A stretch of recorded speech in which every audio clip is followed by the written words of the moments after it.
Falar com Deus, tempo comum, 18ª semana, segunda-feira, dia 3/8/2026.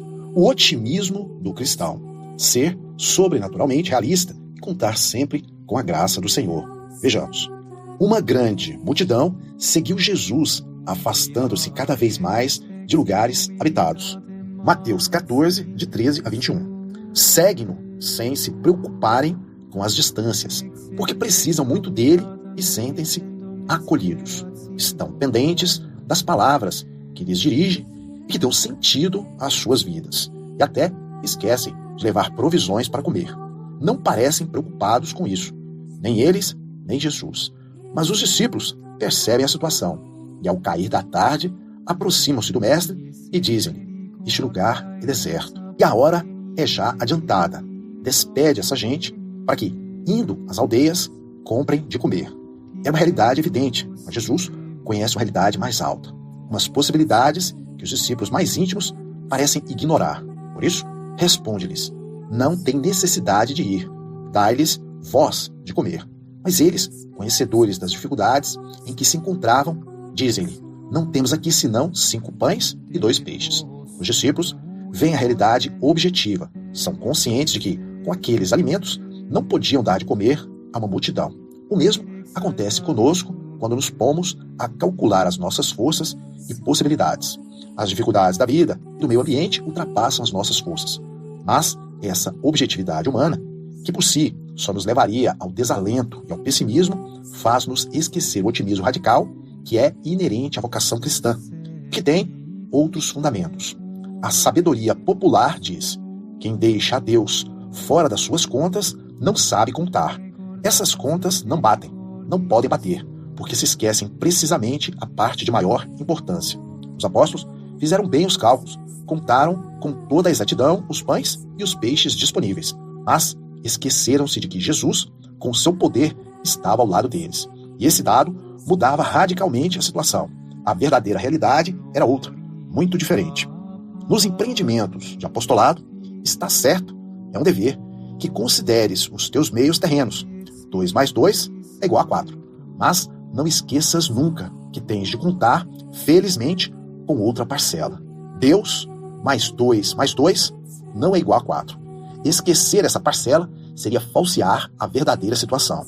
Ser sobrenaturalmente realista significa contar com a graça de Deus, que é um dado bem real.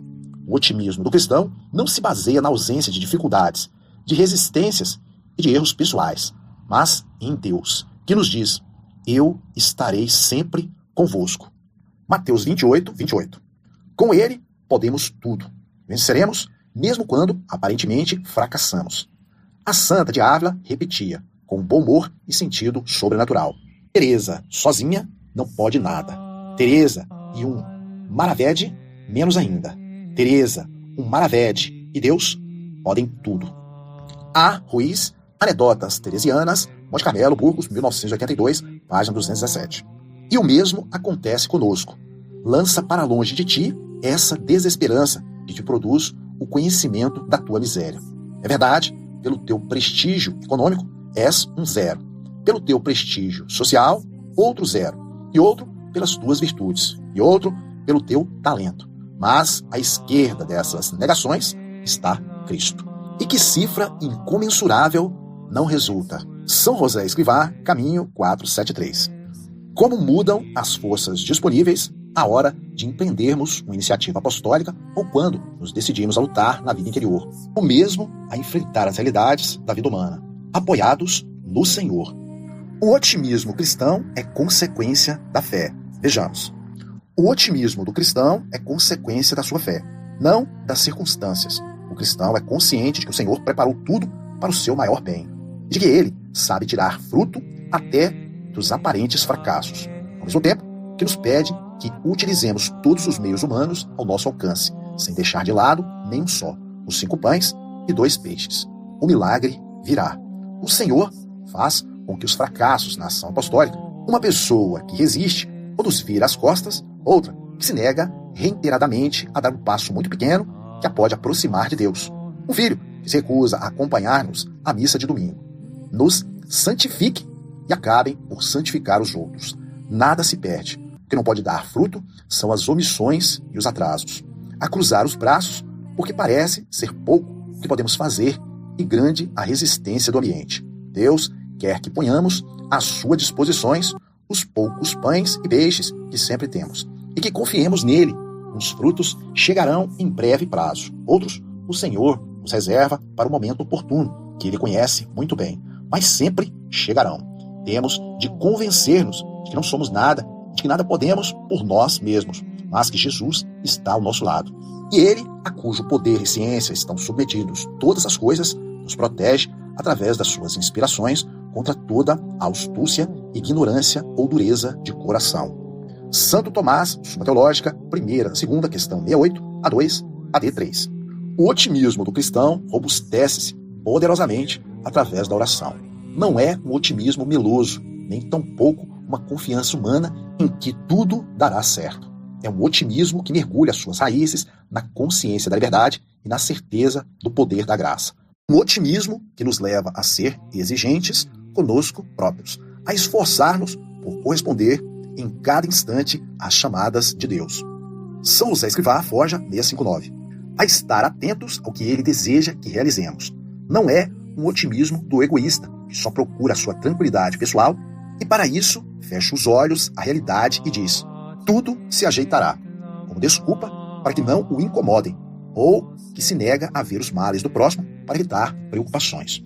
O otimismo radical de quem segue de perto o Senhor não afasta da realidade. Com os olhos abertos e vigilantes, sabe enfrentá-la, mas nem por isso se deixa atenazar pelo mal que às vezes contempla, nem se enche de tristeza. Sabe que em circunstâncias nenhuma, seu Pai, Deus, o abandona, e que ele sempre tirará frutos surpreendentes daquele terreno, naquelas circunstâncias, ou daqueles amigos, onde só podiam crescer cardos e urtigas.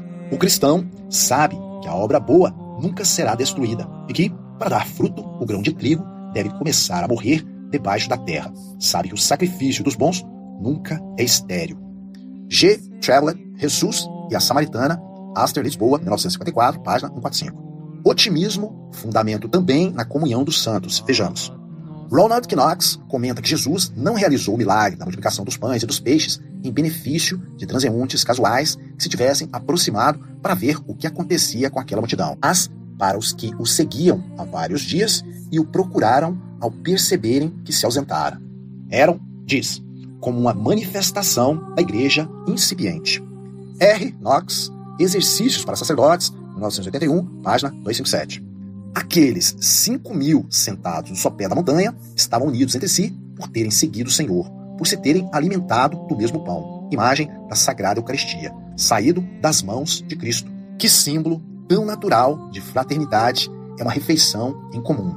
Com que facilidade brota a amizade entre os participantes de um banquete ao ar livre. Podemos imaginar o que aconteceria depois, quando alguns dos 5.000 se encontrassem casualmente. A amizade suscitaria neles recordações comuns, o lugar onde se tinha sentado uns e outros naquele dia memorável. O temor de que as provisões não fossem suficientes. A alegria que tiveram quando Pedro, João ou Tiago passaram por eles com as mãos cheias de víveres. O assombro ao verem todos saciados e os 12 cestos que sobraram. Nós participamos da mesma mesa, do mesmo banquete. Comemos o mesmo pão, que se multiplica sem cessar e através do qual Cristo vem até nós. Os que seguimos o Senhor estamos unidos por um vínculo muito forte. E por nós corre a mesma vida. Oxalá nos olhem a nós mesmos como sarmentos vivos de Cristo, a videira, animados e vigorados pela graça e pela virtude de Cristo. B. Bauer, La Intimidad con Dios, Madrid, 1963, 233.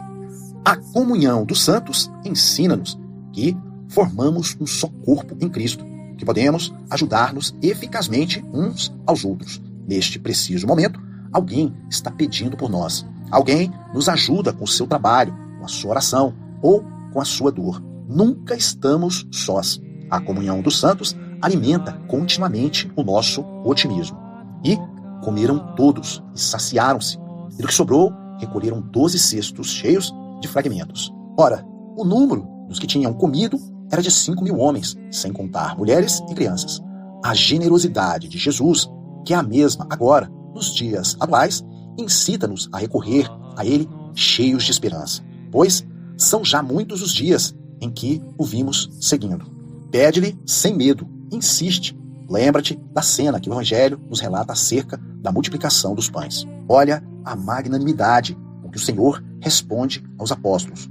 Quantos pães tendes? 5? Que me pedes? E ele dá 6, 100, milhares. Por quê? Porque Cristo vê as nossas necessidades com uma sabedoria divina e com a sua onipotência pode e chega mais longe do que os nossos desejos. O Senhor vai além da nossa pobre lógica e é infinitamente generoso.